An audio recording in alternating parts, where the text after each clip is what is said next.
What's up everyone, Filmoments here. In this video, I will show you how to restore deleted apps on your iPhone. If you are new to this channel, please subscribe or click the follow button to be updated with our latest upload.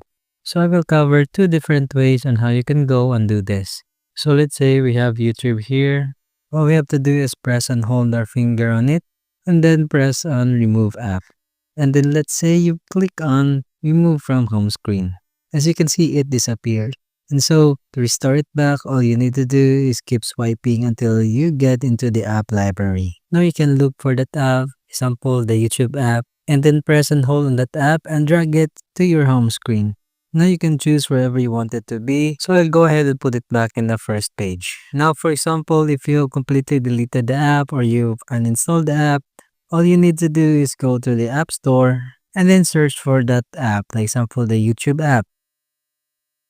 And then, as simple as that, you have to re-download that app again. And that's it. You can then move the app into your home screen just like that. And then, you're good to go.